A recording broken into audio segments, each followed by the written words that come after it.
যদি অবিবাহিত হয়ে থাকেন তাহলে আপনি কিছুটা লাভবান এই লেকচার শোনার পর। আর যদি আপনি বিবাহিত হয়ে থাকেন তাহলে আপনাকে আবার রিফর্ম করতে হবে চিন্তাটাকে। যদি এই লেকচারের কোনো একটা পার্টের সাথে আপনার কিছু গ্যাপ থেকে যায় তাহলে ওই জায়গাটা আপনাকে রিফর্ম করতে হবে, আবার আপনাকে একটু কাজ বেশি করতে হবে আপনাকে আর কি। আর যারা বিয়ে করেন নাই এখনও তারা বেশ লাভবান এখন আর কি, বোথ আমাদের সিস্টার্স এবং ব্রাদার্স। তো প্রথম জায়গাটা হচ্ছে যে আমাদের চিন্তাটা হবে এমন, যদি আমরা অবিবাহিত হয়ে থাকি, যে আমার লাইফের একটা এইম আছে, একটা অ্যাম্বিশন আছে। সেকুলার কনসেপ্টের অ্যাম্বিশন হচ্ছে দুনিয়া, আর আমার অ্যাম্বিশন হচ্ছে আমি দুনিয়ার কল্যাণ চাই কিন্তু পরকালীন মুক্তি চাই। এই হলো আমার ইসলামিক কনসেপ্ট, যে আমি দুনিয়ার কল্যাণ অবশ্যই চাও। দুনিয়াতে আমি একটা বাসস্থান আমার দরকার, একটা জব দরকার আছে, আমার ডিগ্রি সার্টিফিকেটসের দরকার আছে, আমার ব্যবসা বাণিজ্যের দরকার আছে, কেরিয়ারের দরকার আছে, কিন্তু আমার উদ্দেশ্যটা হবে পরকালীন স্বার্থ বজায় রেখে দুনিয়ার মুসাফিরের এই জীবনটা কাটিয়ে দেয়া। এখানে সব কিছু পূরণ হবে না, সব স্বপ্ন পূরণ হবে না, আর সব স্বপ্ন পূরণ হয়ে গেলে দুনিয়াটাই জান্নাত হতো আর কি। আর দুনিয়াতে সব কিছু পাওয়া যাবে না বলেই এটা দুনিয়ার কোনো কিছু স্থায়ী নয়। এখানকার সুখও স্থায়ী নয়, এখানকার কোনো কষ্টও কিন্তু স্থায়ী নয়। যে কোনো সিচুয়েশনই পড়ি না কেন চিন্তা করবো যে এটা স্থায়ী নয়, এটা চলে যাবে, হোক কষ্ট অথবা সুখ। আর এর এক্সাম্পল তো নবী সাল্লাল্লাহু আলাইহি ওয়াসাল্লাম দিয়েছেন ওই যে মৃত গাধার সাথে। তোমরা কি কেউ 1 দিরহামের বিনিময়ে এই গাধা ক্রয় করবে? সাহাবীরা বলেছেন যে 1 দিরহাম কেন, বিনামূল্যে দিলেও কেউ ক্রয় করবে না। তো আল্লাহ রাব্বুল আলামিনের কাছে দুনিয়ার মূল্য এতটুকুই। অন্য হাদিসে এসেছে যদি একটা মাছির দানার পরিমাণও মূল্য থাকতো দুনিয়ার আল্লাহর কাছে, আল্লাহ পাক কাফের মুশরিকদেরকে 1 ফোঁটা পানি পান করতে দিতেন না।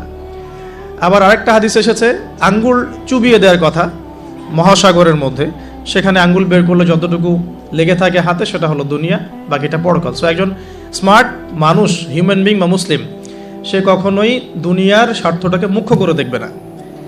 তো আমরা যখন ইসলামিক আইডিওলজি নিয়ে চলাফেরা করি, আমরা দুনিয়ার কল্যাণটা চাবো কিন্তু পরকালীন মুক্তি নিশ্চিত করতে হবে। তো প্রথম কথা কি, concept of the ambition of লাইফটা ঠিক করতে হবে। সেটা সূরা আলে ইমরানের 185 নম্বর আয়াতে আছে। আল্লাহ রাব্বুল আলামিন বলেছেন, বা'দা আউযু বিল্লাহি মিনাশ শাইতানির রাজিম, ফামান যুহজিহা আনিন নার ওয়া উদখিলাল জান্নাতা ফাকাদ ফাজ। কিয়ামতের দিন যাদেরকে পুলসিরাত পার করানো হবে, জান্নাতে প্রবেশ করানো হবে, জাহান্নাম থেকে নিষ্কৃতি দেওয়া হবে, ফাকাদ ফাজ, সে তখন সফল হলো। মানে সে তখন চূড়ান্ত সাফল্য অর্জন করবে, এর বাইরে কোনো সাফল্যের ডেফিনেশন নাই। তো বিয়ে করেন আর নাই করেন, আগে কনসেপ্টটা ঠিক করতে হবে যে আমি আমার সাফল্য বলতে কি বুঝাচ্ছি। এখন যদি দেখেন যে আপনার এই ফিলোসফির সাথে বর্তমান লাইফ লিডিংয়ের পার্থক্য দেখা যাচ্ছে, তাহলে প্রথমে তওবা করে ফিরে আসতে হবে। এবং তওবা করার জন্য শুধু মুখ থেকে আস্তাগফিরুল্লাহ ওয়া আতুবু ইলাইহি পড়া যথেষ্ট নয়।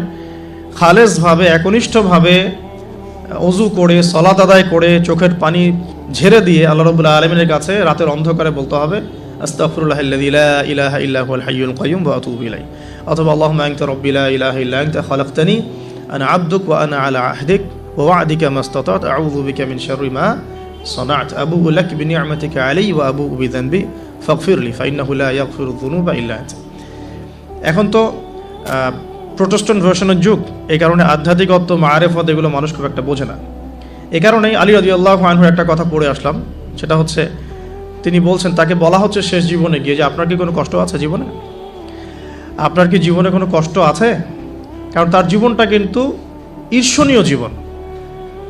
মানে অন্যান্য সাহাবীরা হয়তো ইয়াং এজে গিয়ে ইসলাম কবুল করেছেন, ইসলামের জন্য অনেক খেদমত করেছেন, বাট আলী রাদিয়াল্লাহু আনহুর জীবনটা এমন যে তিনি একদম চাইল্ডহুড থেকে, ফ্রম দ্য ভেরি বিগিনিং, তিনি রাসূল সাল্লাল্লাহু আলাইহি ওয়াসাল্লামের একদম ডান পাশে ছিলেন।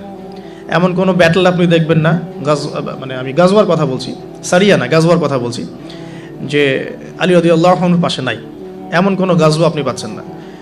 এমনকি তিনি জ্ঞানে, আমলে, আধ্যাত্মিকত্বে একজন সমৃদ্ধ মানুষ ছিলেন। তাকেও শেষ বয়সে খারেজিদের হাতে নিহত হতে হয়েছে। তো তাকে বলা হচ্ছে আপনার কি কোনো কষ্ট আছে জীবনে? আলী রাদিয়াল্লাহু আনহু বলছেন যে আমার কষ্ট একটাই, কি, যে আল্লাহ পাক আমাকে যে ইলম দিয়েছেন এবং রাসূল সাল্লাল্লাহু আলাইহি ওয়াসাল্লামের সোহবতে থেকে আমি যে মারেফত অর্জন করেছি, মানে আধ্যাত্মিকত্ব অর্জন করেছি, এটা বিতরণ করার মতো উপযুক্ত কোনো পাত্র পেলাম না। তার মানে প্রোটেস্ট্যান্ট ভার্সনে শরীয়ত আপনাকে শুধু হুকুম আহকাম দিচ্ছে না, এটা করতে হবে, এটা করতে হবে না, এর ভিতরে রিজনগুলো কি, এর ভিতরে মারফতগুলো কি, আধ্যাত্মিকত্বের বিষয়গুলো কি, সেগুলো কিন্তু সবাই বুঝবে না। এই কারণে আসলে মারফতের কথাগুলো সবার সামনে বলাও ঠিক না, হয়তো জাহেলরা সেগুলো বুঝতে পারবে না। তো আসুন যেখান থেকে আলোচনা শুরু করেছি ওখানে ফিরে যাই, যে আমরা আমাদের লাইফের এইমটাকে ঠিক করে তওবা করে ফিরে আসবো। তওবা করে ফিরে আসলে পরে শুধু প্রোটেস্ট্যান্ট ভার্সনে মুখে মুখে আস্তাগফিরুল্লাহ পড়াটা যথেষ্ট না, মন থেকে ফিল করতে হবে এবং জীবনের যে পাপগুলো আমি করে এসেছি এগুলোকে রিকভার করতে হবে। যদি আপনি জেনা করে থাকেন, ছেড়ে দিয়ে ফিরে আসতে হবে, সারা জীবন আমল করে প্রমাণ করতে হবে যে আপনি আল্লাহ পাকের অনুগত বান্দা, শুধু মুখে বলা যথেষ্ট নয়। আপনি মাদক সেবন করে থাকেন, তওবা করে ফিরে আসতে হবে, এসে আল্লাহর কাছে প্রমাণ করতে হবে যে হ্যাঁ আমি আল্লাহ, তুমি আমাকে চান্সটা দিয়েছো, আমি এটাকে হেলায় নষ্ট করব না, আমি নিজেকে তোমার কাছে প্রমাণ করে দেবো ইনশাল্লাহ যে আমি তোমার বান্দা। এভাবে প্রত্যেকটা পাপ, সুদ খেয়েছেন, অন্যের সম্পদ আত্মসাৎ করেছেন, হারাম টাকা থাকলে ফেরত দিতে হবে, আত্মসাৎ করে থাকলে ফেরত দিতে হবে, ঠিক আছে, অন্যের হক নষ্ট করলে সেটা ফেরত দিতে হবে। মুখলেসভাবে তাওবাতুন নাসুহা মানে কি? একনিষ্ঠভাবে তওবা করা, ওই পাপ ছেড়ে দেয়া, ভবিষ্যতে সেই পাপের পুনরাবৃত্তি না করা। ইনকেস যদি হয়েও যায় তাহলে আবার 2 রাকাত নামাজ পড়ে আবার আল্লাহকে বলা, রব্বি ইন্নী আযনাবা যামবান আখরা ফাগফিরলি, হে আল্লাহ আমি আবার সেই গুনাহ করে ফেলেছি, আমাকে মাফ করে দাও। সো তওবাটা খুব important. Both sisters and brothers সবাইকে বলছি যে আমরা সবাই পাপী, প্রত্যেক দিন মিনিমাম 100 বার করে তওবা করার অভ্যাস গড়ে তুলতে হবে এবং এটাকে ফিল করা। আমি বারবার বলি ইহসানের সাথে, এখনকার ইবাদত বন্দেগীর মধ্যে ইহসান নাই, সবার নাই, খুব অল্প কিছু মানুষের আছে। ইহসান হচ্ছে আন তা'বুদাল্লাহা কাআন্নাকা তারাহ, তুমি এমনভাবে আল্লাহর ইবাদত করবে যেন তুমি আল্লাহকে দেখতে পারছো। ওয়া ইল্লাম তাকুন তারাহু ফাইন্নাহু ইয়ারাক, তুমি যদি আল্লাহকে দেখতে না পাও, বিশ্বাস রাখবে, জেনে রাখবে যে আল্লাহ পাক তোমাকে দেখছেন। এই মারিফত নিয়ে সবাই ইবাদত করছে না। যদি করতোই তাহলে নামাজ পড়ে বের হয়ে আবার সুদ খেতে পারতো না। যদি মানুষ এটাই করতো তাহলে তাহাজ্জুদ পড়ে আবার সকালবেলা কি গার্লফ্রেন্ড বয়ফ্রেন্ড ডেটিং করতে যেতে পারে নাকি? তো মারিফতের ঘাটতি আছে। আর মারিফত অর্জন হয় কখন? যখন আল্লাহ নূর কলবে আসে। আল্লাহ নূর কখন কলবে আসে? যখন হৃদয়টা পরিচ্ছন্ন হয়। যে হৃদয়ের মধ্যে হিংসা, বিদ্বেষ, অহংকার, পরশ্রী কাতরতা আছে, সেখানে আল্লাহ নূর আসার কোনো প্রশ্নই ওঠে না। যেখানে আল্লাহ নূর নাই, সে আলো দেখবে কিভাবে? সে অন্ধকারের পথ চলবে কিভাবে? সে কিভাবে ঘ্রাণ পাবে? ঘ্রাণ পাওয়ার তো প্রশ্নই ওঠে না, কারণ কলবে তো নূর নাই। আল্লাহ পাক তো সবাইকে সব কিছু দিবেন না। তো এখন আসুন যে আমরা যদি তওবা করে ফিরে আসতে পারি, এখন আমি আমার লাইফটাকে গুছিয়ে নিব। লাইফটা গুছাতে গেলে আমার লাগবে এডুকেশন। এখন আমার এডুকেশন সেক্টর যেটাই হোক, আমাকে ইসলামিক এডুকেশন আবার শিখতে হবে। এর বেসিক যে সিলেবাসটা আছে এটা আমাকে কভার করতে হবে। কিভাবে করবেন এটা আপনার চ্যালেঞ্জ। এটা আপনি মাদ্রাসায় পড়তে পারেন, আপনি ইসলামিক ইউনিভার্সিটিসগুলোতেও পড়তে পারেন, বা আপনার যে সেকুলার ইনস্টিটিউশনে পড়ছেন সেখানে পড়েও প্রাইভেটলি যে কোনোভাবে হোক আপনাকে এটা কভার করতে হবে। এটা আপনার চ্যালেঞ্জ। এটা কিভাবে বাস্তবায়ন করবেন সেটা সিচুয়েশন ডিফার করবে, মানুষের সবার একরকম হবে না। দ্বিতীয়টা হচ্ছে আমল বাড়িয়ে দেওয়া এবং সুন্নত নফলগুলোতে শক্ত পাবন্দ হওয়া আর কি। রাসূল সাল্লাল্লাহু আলাইহি ওয়াসাল্লামের সুন্নতে শক্ত পাবন্দি নিয়ে আসা, হালাল রিজিকের সোর্স ফ্রম করা, পাশাপাশি আপনার সৎ কাজের আদেশ করা, অসৎ কাজে নিষেধ করা, দাওয়াতি কাজে সময় দেয়া, আল্লাহর রাস্তায় সময় দেয়া, দিনকে এগিয়ে নেওয়ার জন্য ছোটো ছোটো প্রকল্প প্রজেক্ট হাতে নিয়ে ইসলামের কল্যাণে কাজ করা। তো এই প্রত্যেকটা কাজ জড়িত হয়ে আছে এখন ফ্যামিলি ডেভেলপমেন্টের সাথে, কারণ পরিবার একটা চ্যালেঞ্জ এবং আপনার পরবর্তী লেগেসি রেখে যেতে হবে, সন্তানও প্রতিপালন করতে হবে। তাহলে পরিবার এবং বিয়েটা একটা বড় ফ্যাক্ট। এখন যারা আমরা বিয়ে করি নাই বা করে ফেলেছি, তাদের এখানে একটা চ্যালেঞ্জ আছে, সেটা হলো আপনার পরিবারটাকে জান্নাতি পরিবার রূপে গড়তে হবে। এখন গড়তে হলে কি করতে হবে? ধরেন আমি ধরে নিচ্ছি আপনি বিয়ে করেন নাই। প্রথমত আপনার বিয়ের ক্ষেত্রে কোনো প্রকার ভুল করা যাবে না। বিয়ের ক্ষেত্রে আপনার কোনো রকমের ভুলের কোনো অবকাশ নাই। অবকাশ নাই বলতে বোঝাচ্ছি যে যখন আপনি বিবাহিত নন তখন আপনার কাছে বিয়েটা একটা ফ্যান্টাসি, যে বিয়ে করতে হবে, বিয়ের আলোচনা শুনলে মুখে হাসি চলে আসছে, কিন্তু বাস্তবতা কিন্তু এমন নয়। যদি আপনি এই ডিসিশন নিতে ভুল করেন, আদর্শ পরিবার গড়াটা খুব ডিফিকাল্ট হবে এবং পরবর্তী লেগেসি সন্তান প্রতিপালন ইসলামিক প্যারেন্টিংসে অনেক বেগ পেতে হবে আর কি। তো বিয়ের ক্ষেত্রে রাসূল সাল্লাল্লাহু আলাইহি ওয়াসাল্লাম যেটা বলেছেন যে তোমরা অবশ্যই দিনদারিতাকে প্রাধান্য দিবে। এখানে যদি তার সৌন্দর্য থাকে, সে দেখতে সুন্দর হয়, বংশ ভালো হয় এবং অর্থবিত্ত থাকে, এটা তো আপনার নূরুন আলা নূর, আলোর উপরে আলো। যদি এটা নাও হয় তারপরেও আপনাকে দিনদারিতা প্রাধান্য দিয়েই বিয়ে শাদী করতে হবে। এই জায়গায় কোনো রকম কম্প্রোমাইজ করতে যায় না, বা এই ব্যবসায় ভুল করলে আপনি সারা জীবন লস খাবেন আর কি, ঠিক আছে। আর যারা বিয়ে করে ফেলেছেন কিন্তু দিনদারিতার ঘাটতি আছে, তাদের জন্য সবর ছাড়া কোনো অপশন নাই। সবরের মধ্য দিয়ে ঠান্ডা মাথায় স্ত্রীকে বা স্বামীকে ওয়াজ নসিহত করতে করতে করতে, দোয়া করতে করতে, আল্লাহ যদি কোনো দিন হৃদয় বা কলবকে পরিবর্তন করে দেন, ইনশাল্লাহ আপনিও আপনার পরিবারটাকে আদর্শ পরিবার করতে পারবেন ইনশাআল্লাহ। আর যদি দেখেন যে নূহ আলাইহিস সালামের মতো ঘটনা ঘটেছে, সুদীর্ঘকাল চেষ্টা করার পরে কোনো ফলাফল আসছে না, তাহলে আপনি আপনার কবরের ফিকির করেন, তারা তাদের কবরের ফিকির করুক, ব্যাস ছেড়ে দেন। ওই যে লাইসা মিন আহলিক, সে তোমার পরিবারের কেউ নয়। কাকে বলা হয়েছে? নূহ আলাইহিস সালামের ছেলেকে বলা হয়েছে। নূহ আলাইহিস সালাম বলছেন যে ছেলে, আমার ছেলে আল্লাহ, সে আমার পরিবারের, তাকে কি মাফ করা যায় কিনা? আল্লাহ পাক বলছেন লাইসা মিন আহলিক, সে তোমার পরিবারের কেউ না। তার নাম ছিল কেনান। এখন ধরে নিলাম যে আপনি বিয়ে করেন নাই, তাহলে আপনার সিদ্ধান্ত হবে এখান থেকে ইসলামিক প্যারেন্টিং করার জন্য আপনাকে দিনদারিতাকে প্রাধান্য দিয়েই স্বামী বা স্ত্রী চুজ করতে হবে। এরপর বাকিগুলো দেখবেন ইনশাআল্লাহ। আমরা দোয়া করি আল্লাহ পাক সবাইকে দিনদার স্বামী এবং স্ত্রী নসিব করুন, আমিন। আর দিনদারিতা কখনোই বাহ্যিক লেবাস পোশাকে বোঝা যায় না। বাহ্যিক লেবাস পোশাকে একটা ধারণা পাওয়া যেতে পারে যে উনি দাঁড়িয়ে রেখেছেন, হয়তো নামাজ পড়েন, নামাজ 5 ওয়াক্ত পড়েন, নামাজি ব্যক্তি, আশা করা যায় ভালো হবেন। তিনি হালাল খাচ্ছেন না হারাম খাচ্ছেন খোঁজ নিতে হবে, তার পরিবারের ব্যাকগ্রাউন্ডটা খোঁজ নিতে হবে, তার বাবা কেমন, তার মা কেমন, তার আপনার শাশুড়ি কেমন, আপনার শ্বশুর কেমন, খোঁজ নিতে হবে। কারণ দেখা যায় যে যে পরিবেশে বড় হয়েছে তার মধ্যে সেই প্রভাবটা থেকে যায়। এ কারণে এর ব্যতিক্রমও হতে পারে যে একটা নোংরা পরিবেশের থেকেও তো ইব্রাহিম আলাইহিস সালামের জন্ম হতে পারে, জাহেলি মক্কার মধ্যে থেকেও তো মুহাম্মদ সাল্লাল্লাহু আলাইহি সাল্লামের জন্ম হতে পারে। কিন্তু অ্যাজ ইউজুয়াল একটা কনসেপ্ট হচ্ছে যে যে পরিবেশে বড় হয় ওই বিষয়গুলো তার মধ্যে কিন্তু থেকে যায়। এটাকে কুফু বলা হয়। বিয়ের ক্ষেত্রে কুফুটা ইম্পর্টেন্ট, আপনারা খেয়াল রাখবেন যাতে করে বিয়ের ক্ষেত্রে এই ভুলগুলো না হয়, তাহলে সারা জীবন একটা বড় হ্যাসেল পোহাতে হতে পারে। আর বিয়ের পরে ঠিক করে নিব এই কনসেপ্টটাও ঠিক না।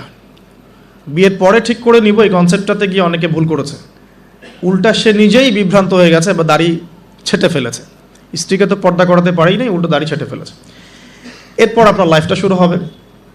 বিয়ের সময় অবশ্যই মোহরটা কম করার চেষ্টা করেন, সামর্থ্য অনুযায়ী কম করার চেষ্টা করেন বলছি। যদি আপনার সামর্থ্য থাকে 1 কোটি টাকা মোহর দেওয়ার, অবশ্যই দিবেন, কিন্তু সবার তো ওই সামর্থ্য থাকবে না। তাই মোহরের যে বিজনেসটা সমাজ আমরা দেখি, অহেতুক প্রতারণা করা, 20 লাখ 30 লাখ মোহর লিখে ফেলে পরবর্তীতে না দেয়া, মাফ নিয়ে নেওয়া, এটা চিটিংস, প্রতারণা মেয়েদের সাথে। আর একই সাথে আমরা যে যৌতুকে অভ্যস্ত হয়েছি, এটা একটা গায়রতহীনতার পরিচয়, ব্যক্তিত্বহীনতার পরিচয়। বিয়ের টোটাল কস্ট বিয়ার করবে ছেলের পরিবার। মেয়ের পরিবার যদি খুশি হয়ে কিছু দেয় সেটা নিতে কোনো আপত্তি নেই, খুশি হয়ে উইলিংলি কিছু দিলে নিতে আপত্তি নেই, চাপ প্রয়োগ করা যাবে না, যৌতুক তো বলাই যাবে না, টোটালি নিষিদ্ধ, হারামে, ইসলামে টোটালি হারাম। এরপরে লাইফ শুরু হবে। ধরে নিলাম যে আলহামদুলিল্লাহ ক্যাপলের মধ্যে ইসলামিক আন্ডারস্ট্যান্ডিং আছে, এখন তারা পরিবার শুরু করবেন আলহামদুলিল্লাহ। বিয়েটা খুব সহজ করবেন। যে বিয়ে যত বেশি সহজ সেই বিয়েতে তত বেশি বরকত, যে বিয়েতে যত কঠিন, লৌকিকতা বেশি, এটার বরকত তত কম হবে। বিয়ের অনুষ্ঠানগুলোর ক্ষেত্রে কোনো রকম বেপরদামির সুযোগ দিবেন না, যত সহজে ইসলামিকভাবে করে ফেলা যায় করে ফেলবেন। অনেকে দেখা যায় প্রেম করে নিজেরাই কাজী অফিসে গিয়ে বিয়ে করে ফেলছেন, এটার সাথে আমি একমত না।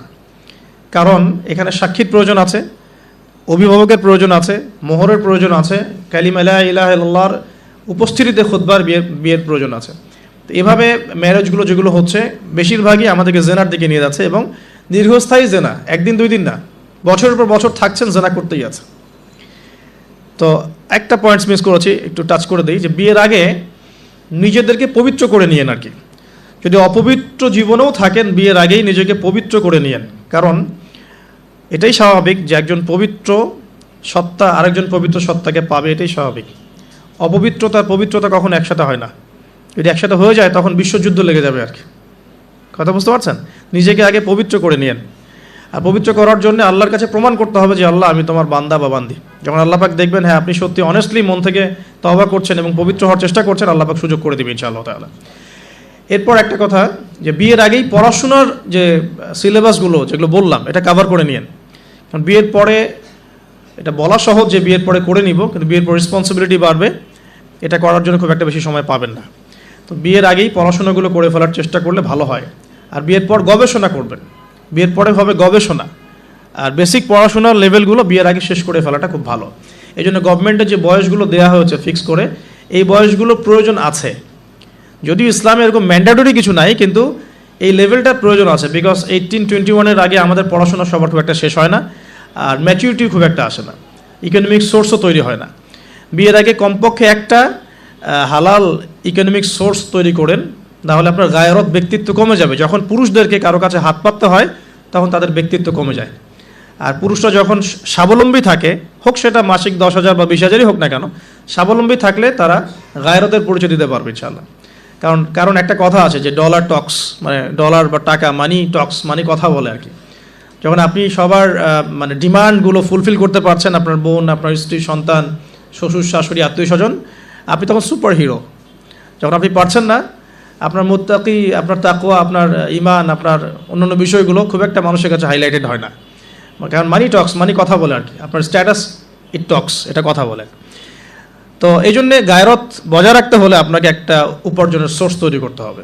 এর জন্যে আমি বলি যে সূরা ওয়াকিয়া পড়েন, চারটার নামাজে অভ্যস্ত হন, সেজদায় গিয়ে আল্লাহকে বলেন আল্লাহুম্মা কফিনি বিহালালিকা আন হারামিক ওয়া আগনিনি বিফাদলিকা আম্মান সিওয়াক। ইনশাআল্লাহ হালাল রিজিকের পথ প্রশস্ত হবে ইনশাআল্লাহ।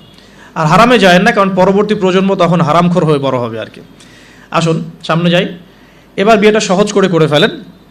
করার পর স্বামী স্ত্রী তাদের মধ্যে যে সম্পর্কটা, এই সম্পর্কটা শুরু হবে 2 রাকাত সলাত থেকে। প্রথম রাতে 2 রাকাত সলাত পড়ে নেবেন, ওযু অবস্থায় সলাত পড়ে ডিসকাস করবেন জীবনের উদ্দেশ্যগুলো সম্পর্কে। ফ্যান্টাসির কারণে এমন কিছু করে যায় না প্রথমে, যাতে করে সে আবার আতঙ্কিত হয়ে পড়ে। সময় দেন, তাকে টাইম দেন, তার সাথে নরম হন, কোমল হন। বিকজ একটা মেয়ে, যারা সতীসাধী মেয়ে, তারা পুরুষকে গ্রহণ করার আগে খুব ভালো করে তাদের মনের মতো একজন মানুষ তারা মানে কল্পনা করে, প্রত্যাশা করে, এবং আতর্কিত বিষয়গুলো তারা খুব একটা পছন্দ করে না। ঠিক আছে? আর পুরুষের সাইকোলজি কিন্তু ডিফারেন্ট। পুরুষ কিন্তু ওভার এগ্রেসিভ হয়ে যায় অনেক সময়। সো তাকে টাইম দেন, তাকে সময় দেন, আপনাকে বোঝার সময় দেন, কথাবার্তা বলেন, কন্টিনিউ করেন। দেন আপনি অবশ্যই 2 রাকাত সলাত পড়বেন। সলাত পড়ে আল্লাহর কাছে দোয়া করবেন দুজনে। দোয়া করার পর আল্লাহুম্মা ইন্না জান্নিবনা শাইতান ওয়া জান্নিবাশ শাইতান মা রাযাকতানা, এই দোয়াটা পড়তে ভুলবেন না। এই দোয়া পড়ার পরে আপনি আপনার ভালোবাসার ইজহার করেন ইনশাআল্লাহ তাআলা। আল্লাহ পাক যদি আপনাদেরকে সেই মিলনের ফলে সন্তান দেন, ওই সন্তানকে শয়তান কোনো ক্ষতি করতে পারবেন ইনশাআল্লাহ। আমি বোঝাতে চাচ্ছি প্যারেন্টিংসের সাথে প্রত্যেকটা বিষয় লিঙ্কড আপ আছে আর কি। বিয়ে একটা মেজর টপিক প্যারেন্টিংসের ক্ষেত্রে। আপনার এনভায়রনমেন্ট, আপনার স্বামী স্ত্রী আন্ডারস্ট্যান্ডিং, এই যে মিলনের সময় দোয়া পড়া, এবং এরপর দেখা গেল যে এক সময় আপনার স্ত্রী কনসিভ করলো বা সে গর্ভবতী হয়েছে। এখন আপনার উপর রেসপন্সিবিলিটি বেড়েছে। যতদিন সে সন্তানটাকে ধারণ করে রাখবে, এই সময়টুকুর মধ্যে তাকে কোনো প্রকার হারাম কাজে লিপ্ত করতে দেয়া যাবে না। আমাদের সমাজে দেখা যায় সন্তান যারা জন্ম দিচ্ছেন মায়েরা, এই 9 মাস তারা হিন্দি মুভিজ দেখেন, সিরিয়ালস দেখেন, তারপরে অহেতুক গীবত করেন, গল্পগুজব করেন, অহেতুক সময় নষ্ট করেন। এখন তো স্মার্টফোনের যুগ, সারাদিন ফেসবুকিং, ইউটিউবিং, টিকটক, ইনস্টাগ্রাম নিয়ে পড়ে থাকেন। এই প্রতিটা কাজ গর্ভের সন্তানের উপর প্রভাব ফেলে। প্রত্যেকটা কাজ গর্ভের সন্তানের উপর প্রভাব ফেলে। ইভেন মায়ের যদি মন খারাপ থাকে, বাচ্চা ভিতরে কষ্ট পায়। মা যদি প্রফুল্ল থাকে, হাসি খুশি থাকে, বাচ্চা কিন্তু ভিতরে ভালো থাকে। মেডিকেল সায়েন্স পড়েন, আমরা প্যারেন্টিংস নামে একটা বই সাজেস্ট করছি, ওই বইটা পড়ে দেখেন, ডিটেলস সব লেখা আছে। তো মায়ের এখানে সময় কাটানোটা খুব ইম্পর্টেন্ট। কীভাবে আমরা সময় কাটাচ্ছি? গর্ভবতী অবস্থায় এই 9 মাস মায়েদের উচিত বেশি বেশি কোরআন তেলাওয়াত করা, আল্লাহর জিকির আজগার করা, নামাজ না ছাড়া, হ্যাঁ, ভালো কিছু দেখা, ভালো কিছু শোনা, যত রকম হারাম এবং কবিরা গুনাহ আছে এগুলো থেকে দূরে থাকার চেষ্টা করা। এরপর ইনশাআল্লাহ সন্তান ভালো হবে। আল্লাহ পাক দোয়া করি সন্তান যেন সুস্থ স্বাবলম্বী হয়। পাশাপাশি মেডিকেল চেকআপসগুলো নিয়মিত করাবেন, কারণ এটা খুব ইম্পর্টেন্ট ফ্যাক্ট। অনেক সময় দেখা যায় যে আমরা মানে পর্দার যেহেতু একটা বিধান আছে, তো পর্দার বিধান পালন করতে গিয়ে আমরা দেখা যায় আলট্রা করাবো না, আমরা এই ডাক্তারের কাছে নিব না, হ্যাঁ, আমরা নর্মাল করাবো, বাসায় করাবো, হসপিটালে নিব না, কিছু ওভার এগ্রেসিভ থিঙ্কিংস চলে আসে আর কি। পর্দা করব, তাহলে মহিলা ডাক্তার দেখাতে হবে, আলট্রা খুঁজে বের করতে হবে, কে আলট্রা মহিলা ডক্টর আছে আলট্রা করতে পারে খুঁজে বের করতে হবে, ক্লিনিক সেভাবে পরিবেশ তৈরি করতে হবে, এই জন্য আমি বলি, মানে আমার একটা স্বপ্ন আছে যে ঢাকা শহরে একটা ভালো ক্লিনিক আর হসপিটাল করা, যেখানে সব কিছু ইসলামিকভাবে চলবে ইনশাআল্লাহ। মানে এটা দরকার আছে। আপনারা যদি আমরা ফেস করেছি তো আমরা বুঝতে পারি দরকার আছে। একটা হসপিটালে যান, দেখবেন পরিবেশ এনভায়রনমেন্ট ইসলামিক না।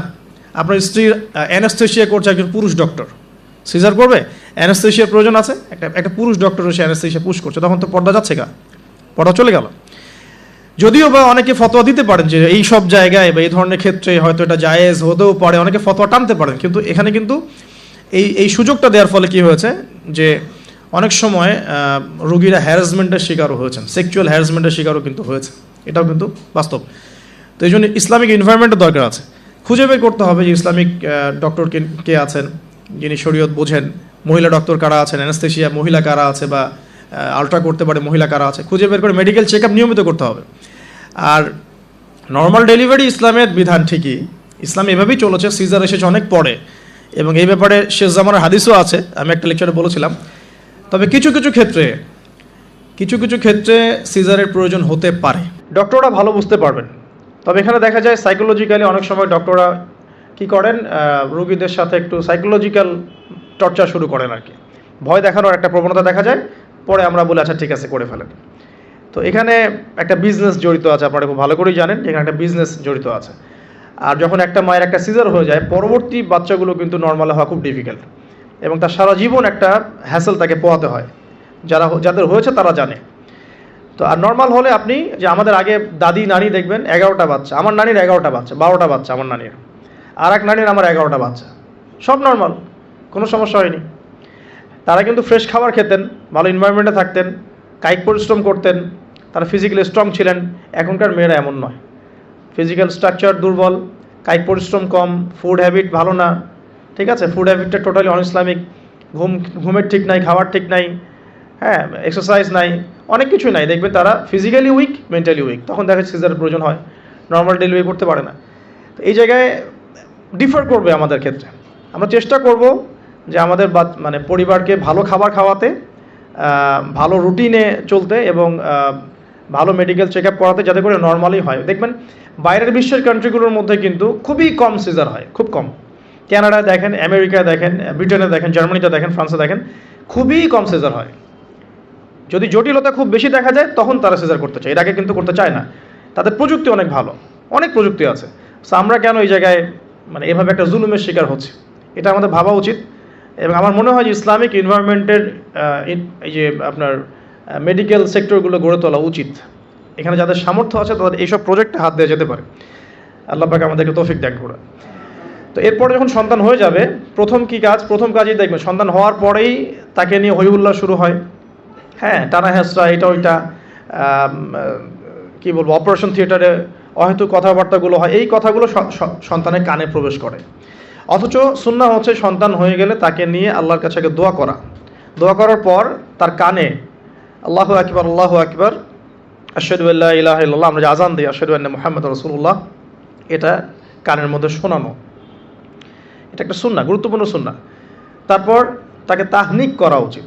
তাহনিক তো আমরা উঠেই গেছে সমাজ থেকে, তাহনিক আবার কী জিনিস? ডক্টররা তাহনিক শুনলে আটকে উঠবে আর কি। তাহনিক হচ্ছে যে কোনো আলেম, কোনো বুজুর্গ, যিনি পরহেজগার, আল্লাহওয়ালা, মারেফতওয়ালা মানুষ, তিনি খেজুর বা কোনো মিষ্টি জাতীয় মধু, খেজুর, এই টাইপের কিছু একটু চিবিয়ে বাচ্চার জিহ্বার মধ্যে একটু খালি লাগিয়ে দিবে, এর একটা তাহনিক সুন্নাহ। তো এখন মুখে তো জর্দা আর পান আর সিগারেট, তো এই মুখ দিয়ে তো তাহনিক হবে না, হবে? তো আল্লাহওয়ালা সত্যিকারের মানুষ খুঁজে বের করতে হবে আর কি। যাই হোক, যদি আপনি না পারেন, খুঁজে না পান, আপনি আপনার সন্তানের তাহনিক করেন, যথেষ্ট। আপনি দোয়া করেন, 2 রাকাত নামাজ পড়ে আল্লাহ শুকরিয়া আদায় করেন। আমি নিজের জীবনের ঘটনা থেকে বলছি আর কি। আমার ইন টোটাল 4 সন্তান। 1 সন্তান আল্লাহ নিয়েছেন, 1 সন্তান আল্লাহর কাছে আছেন, জন্মের পরেই আল্লাহ পাক তাকে নিয়েছেন, আলহামদুলিল্লাহ। ইনশাআল্লাহ তার সাথে আমাদের জান্নাতে দেখা হবে ইনশাআল্লাহ। আর এখন আমার 1 মেয়ে এবং 2 ছেলে। তো প্রত্যেক ছেলে এবং মেয়ের সময় ওয়াইফকে ঢোকানো হয়েছে আমি জায়নামাজেই, যতক্ষণ পর্যন্ত বাচ্চা আমার হাতে আসে না আমি জায়নামাজেই ছিলাম। এবং আমি দেখেছি যে আল্লাহ যে আছেন, আল্লাহ যে মানুষের এত কাছে, আল্লাহ যে দোয়া কবুল করেন, শোনেন, মানে আমি হৃদয় থেকে উপলব্ধি করেছি। এই কথাগুলো তো বোঝানো যাবে না, এগুলো তো আমি কোনো দলিল বা প্রমাণ দিয়ে আপনাকে বোঝাতে পারবো না। এটা আপনি ফেস করলে না, ফিল করলে বুঝতে পারবেন। তো সেজদায় দোয়া করতে করতে চোখের পানি ফেলার সাথে সাথে দেখা যায় যে নার্স এসে বলেছে আমাকে যে আর কাঁদতে হবে না, এই যে মেয়ের কান্না শোনেন। এমন হয়েছে আমার সাথে। কারণ মানে স্ত্রীর যে প্রসব বেদনা, এটা দেখে কিন্তু স্বামী আসলে ঠিক থাকতে পারে না, তাদের প্রচণ্ড কষ্ট হয়। এবং এই কষ্টটা এই কারণেই হয়তো নবী সাল্লাল্লাহু আলাইহি ওয়াসাল্লাম বলেছেন, তোমার সবচেয়ে সেরা অধিকার পাওয়ার, মানে ভালো ব্যবহার পাওয়ার অধিকার রাখে তোমার মা, এরপর তোমার মা, তারপরেও তোমার মা, এরপর তোমার বাবা। তো মায়ের এই যন্ত্রণা শুধু মায়েরাই বুঝতে পারবেন। তো আপনি যদি জান্নাত পেতে চান, মায়ের সেবা করেন, মায়ের খেদমত করেন, মাকে সন্তুষ্ট রাখেন, ইনশাল্লাহ জান্নাত পেয়ে যাবেন ইনশাআল্লাহ। আর এই যুগে কিন্তু মা বাবার সাথে দাস দাসীর মতো আচরণ করা হয় আর কি। তো খেয়াল রাখবেন এই বিষয়গুলো, মায়ের হকটা কখনো নষ্ট করেন না। আর তার মেয়েদের প্রতি একটাই আমার, মানে তাদের প্রতি আমার কনসেপ্ট অফ ভিউ হচ্ছে এরকম যে কঠিন হয়ে তাদের সাথে কোনো লাভ নাই। আসলে আদতে আলটিমেটলি কঠিন হয়ে কোনো লাভ নাই। দুই একদিন হয়তো ঝগড়াঝাটি হতে পারে, মনোমালিন্য হতে পারে, কিন্তু কঠিন হয়ে তাদেরকে লাইনে আনা খুব একটা যায় না। নরম হয়ে বুঝিয়ে সুঝিয়েই, ভালো ব্যবহার, ভালোবাসা, মহব্বত দিয়েই সম্ভব ওদের মন জয় করা, আদারওয়াইজ সম্ভব না। আসুন, এরপরে আজান হবে, তাহনিক হবে। 7ম দিনে গিয়ে আপনি আকিকা করবেন। যদি করতে না পারেন 14 দিনে, যদি তাও করতে না পারেন 21, এভাবে সুযোগ আছে আকিকা করার। তবে 7ম দিনে আকিকা করা সুন্নাহ। আকিকাটা কি? এটা হচ্ছে আপনার সন্তানের জানের বদলে একটা জানের উৎসর্গ। ছেলে হলে 2টো খাসি, মেয়ে হলে 1টা। কারণ কি? মেয়েদের রোগ প্রতিরোধ ক্ষমতা কিন্তু এমনিই বেশি, ছেলে বাচ্চার রোগ প্রতিরোধ ক্ষমতা কিন্তু কিছুটা কম। এখানে 2টো খাসি উৎসর্গ করা হচ্ছে আল্লাহর কাছে। এখানে মেয়েদেরকে ছোট করা হচ্ছে না। তসলিমা নাসরিন টাইপের মেয়ে থাকলে বলতে পারো যে হ্যাঁ, এটা ছোট করা হচ্ছে। তো আশা করবো যে আমাদের এখানে এমন কোনো মেয়ে নাই। এখন আকিকার পর কি? মাথা মুন্ডন করা। মাথা মুন্ডন মানে একটা চুল থাকে, চুলটা কষ্ট দেয়। ডক্টরাই বলেন যে এই চুলটা কিন্তু বাচ্চাদেরকে কষ্ট দেয়। এই চুলটাকে কামিয়ে ফেলা। যদি মাথায় কোনো প্রবলেম থাকে, ডক্টর বলে না এখন করার দরকার নাই, সেটা আলাদা ইস্যুস, কিন্তু নর্মালি কামিয়ে ফেলা উচিত। এবং চুলের ওজন করতে হয়, এই চুলের ওজনের সমপরিমাণ রূপা আল্লাহর পথে সাদাকা করতে হয়, এটা সুন্নাহ। তো এটা করবেন। তারপরে আকিকা করলেন। আকিকা আপনি যেভাবে গোশত বন্টন করেন সেভাবে করবেন। বাচ্চা এখন জন্ম হয়েছে, আপনাদের নতুন অধ্যায় শুরু, এই প্যারেন্টিংস আপনার এখন শুরু হচ্ছে আর কি। এখন আপনার জন্য প্যারেন্টিংস বইটা আমি সাজেস্ট করছি এবং আমি কিছু বলে দিচ্ছি আর কি। দেখুন, আদম আলাইহিস সালামের দুই ছেলের সম্পর্কে প্যারেন্টিংসের মধ্যে কথা এসেছে। আদম আলাইহিস সালামের 2 ছেলের সম্পর্কে কিন্তু কথা এসেছে। 1 নাম্বার হাবিল কাবিলের ঘটনা মনে আছে? 2 সন্তান পরস্পরে হিংসা বশত কিন্তু এক ভাইকে হত্যা করে ফেললো। যদি আপনাদের একাধিক সন্তান থাকে, কারো প্রতি পক্ষপাতিত্ব করতে যায় না, তাহলে কিন্তু হাবিল কাবিলের মতো সম্পর্ক করে উঠবে আর কি। আর এই যুগে তো হাবিল কাবিলের সম্পর্ক এখনও চলছে। এখানে বহু কাবিল ঘুরে বেড়াচ্ছে দাড়ি টুপি নিয়েই, তাই না? এখন হাবিল কাবিল সম্পর্ক তো এখন আছে আর কি। কুরবানি কবুল হচ্ছে, আমারটা হচ্ছে না কেন? খেদমত হচ্ছে, আমি পারছি না কেন? মানুষ ওখানে ছুটছে, আমার কাছে আসে না কেন? ওই ওয়াজে 2 লাখ লোক হচ্ছে, আমার ওয়াজে হচ্ছে না কেন? মানে হাবিল কাবিল সম্পর্ক তো আছেই আর কি এখন। তো কাবিল কি করবে? হাবিলকে এলিমিনেট করার চেষ্টা করবে, হাবিলকে দুনিয়া থেকে সরাতে হবে, তাহলে সে সফল, তার ধারণা এমন। অথচ এই কাজের ফলে কি হয়েছে? তার আমল নামে সমস্ত খুনের গোনা কিন্তু যাচ্ছে একটা একটা করে। আল্লাহ পাক সবসময় সত্যের সাথে থাকেন, অনেস্টির সাথে থাকেন। আল্লাহ পাক সবসময় নূর এবং মারিফতওয়ালা মানুষের সাথেই থাকেন। আল্লাহ পাক কখনোই ইবলিস এবং কাবিলের সাথে থাকেন না। আল্লাহ পাক বোঝার তৌফিক দেখ। সামনে যান। নূহ আলাইহিস সালামের জীবনেও কিন্তু প্যারেন্টিংস আছে। দেখেন, এক সন্তান ইসলাম কবুল করছে না। তো এমন হতে পারে যে দীর্ঘদিন আমার একাধিক সন্তান, আমি আমার সর্বোচ্চ পরিশ্রম করছি সন্তানের পিছনে, তাদের ভরণ পোষণ, খাওয়া দাওয়া, এডুকেশন সব কিছু, তারপরেও জীবনের এক পর্যায়ে গিয়ে একজন বিভ্রান্ত হয়ে গেছে। এটা হতে পারে, এটারও সুযোগ আছে। এতে আপনি দোষী হবেন না ইনশাআল্লাহ, কারণ আপনি আপনার চেষ্টাটা অব্যাহত রেখেছিলেন। তো একটা কথা বলতে ভুলে গেলাম যে ওই যখন হাবিল কাবিলের কথা এসেছে, তখন একটা কথা বলতে ভুলে গেছি যে ওই ইউসুফ আলাইহিস সালামের কথা মনে আছে নিশ্চয়ই। তো এই যে 11 সন্তান, 11 ভাই যে ইউসুফ আলাইহিস সালামের এগেনস্টে যে ষড়যন্ত্র করছে, কারণ কি? কারণ বাবা ইউসুফকে খুব বেশি ভালোবাসে, বাবা ইউসুফকে অনেক আদর করে, তার খুব খুব চমৎকার সুন্দর দেখতে। এমন হয় না যে একটা বাচ্চা খুব সুন্দর, বা আপনার বড় মেয়ে আপনি বেশি আদর করেন, একটু বেশি আদর করেন, হ্যাঁ। তো এই জায়গাটা কিন্তু সতর্ক থাকতে হবে যে সন্তান একাধিক হয়ে গেলে আবার হিংসাত্মক মনোভাব গড়ে না ওঠে। এই জন্যে ছোটোবেলা থেকে শিক্ষা দিতে হবে যে সে তোমার বড় আপু, সে তোমার ভাই, হ্যাঁ। সবাইকে আপনার একটা ইনসাফ প্রতিষ্ঠা করতে হবে। কোরআনে অনেক দলিল আছে। আপনি ইব্রাহিম আলাইহিস সালামের ঘটনা দেখেন যে তার সন্তানকে মানুষ করেছে তার মা হাজরা আলাইহিস সালাম। ইব্রাহিম আলাইহিস সালাম কিন্তু সেখানে রেখে চলে আসছেন, মানুষ করেছে কিন্তু তার মা। তো যেই হাজরা আলাইহিস সালাম বলছেন যে ইয়া ইব্রাহিম, হে ইব্রাহিম, আপনি আমাদেরকে কেন এখানে রেখে যাচ্ছেন? তখন ইব্রাহিম আলাইহিস সালাম বলছেন যে আল্লাহর আদেশে। তখন হাজরা আলাইহিস সালাম বলছেন যে যদি আল্লাহর আদেশে আপনি আমাদেরকে এখানে রেখে যান জনমানব শূন্য বিরান একটা জায়গায়, তাহলে ইনশাআল্লাহ আল্লাহ আমাদেরকে ধ্বংস করবেন না। এই যে তাওয়াক্কুল আল্লাহর প্রতি, একজন তাওয়াক্কুল কারিনী মায়ের গর্ভ থেকে জন্ম নিয়েছে ইসমাইল আলাইহিস সালাম। ওই সন্তানকে যখন ইব্রাহিম আলাইহিস সালাম আরও কয়েক বছর পরে এসে বলছেন ইন্নী আরা আফিল মানামি আন্নী আযবাহুকা, আমি স্বপ্নে দেখেছি তোমাকে জবাই করছি, ফানজুর মায়াদা তারা, তোমার রায় কি আমাকে বলো। ওই সবরকারিনী মায়ের গর্ভ থেকে জন্ম নেয়া, তাওয়াক্কুল কারিনী মায়ের গর্ভ থেকে জন্ম নেওয়া সন্তান এবার বলছে ইয়া আবাতি, হে আমার বাবা, ইফআল মা তুমার, আপনি তাই করুন যা আপনাকে আদেশ করা হয়েছে। সাতাজিদুনি ইনশাআল্লাহ মিনাস সাবিরিন, আমাকে ইনশাআল্লাহ আপনি সবরকারী পাবেন। তো এখানে মায়ের রোলটা দেখেন, মা যেমন হবে সন্তান তেমন হতেই পারে, মা যেমন হয় সন্তান কিন্তু তেমনই হয়, স্বাভাবিক এটা। মা যদি সন্তানকে হৃদ্যতা ভালোবাসা দিয়ে বড় করে, সন্তান দেখবেন বড় হয়ে সবাইকে ভালোবাসে। মা যদি সন্তানকে কনফিডেন্স দেয় যে বাবা তুমি পারবে, জীবনে অনেক কিছু করতে পারবে, তোমার মধ্যে এই প্রতিভা আছে, ইনশাল্লাহ তুমি পারবে, সন্তান বুস্ট আপ পিছন থেকে পারবে ইনশাআল্লাহ। মা যদি সন্তানকে ত্যাগ করে, দুধ পান না করায়, ফ্যামিলিস্টদের মতো দুধ পান না করিয়ে যে আপনার বেবি সিটারদের কাছে মানুষ করায় আর কি, হ্যাঁ, ডে কেয়ার সেন্টারে মানুষ করায়, দেখবেন সন্তান ছোটোবেলা থেকে একটা হতাশা, হীনমন্যতা, নিঃসঙ্গতায় ভোগে আর কি। এখন এলিট সোসাইটির মধ্যে এই সমস্যাটা আছে না, নিঃসঙ্গতায় ভোগে তারা। কিন্তু মা যদি সন্তানকে দেখা যায় খুব শাসন করে, বেশি প্রহার করে, সন্তান কঠোর হয়ে যাবে আর কি, মনটা একটু শক্ত হয়ে যাবে। তো পিতামাতার সন্তানের প্রতি অ্যাটিটিউডটা একটা বড় ফ্যাক্ট, যে সন্তান বড় হয়ে কী হবে। হিটলারের জীবনী পড়ে দেখেন, সে বলছে আমার পিতা আমাকে খুবই মাইর মারতো আর কি, খুবই পিটান পিটাইতো। তো বড় হয়েও শিখছে আর কি যে পিটাইলেই কাজ হয়, যদি কিছু করতে হবে তো পিটাইলেই কাজ করতে হবে। এরপরে সে যে পিটানো শুরু করছে সবাইকে গণহারে, কিছু কিছু ক্ষেত্রে অবশ্য কাজ হয়েছেও, হ্যাঁ, আমরা মনে করি কিছু ক্ষেত্রে কাজ অবশ্য হয়েছে। তো আসলে সবসময় ওয়াজ নসিহত করে কাজ হয় না, মাঝে মাঝে মায়ের দরকার আছে।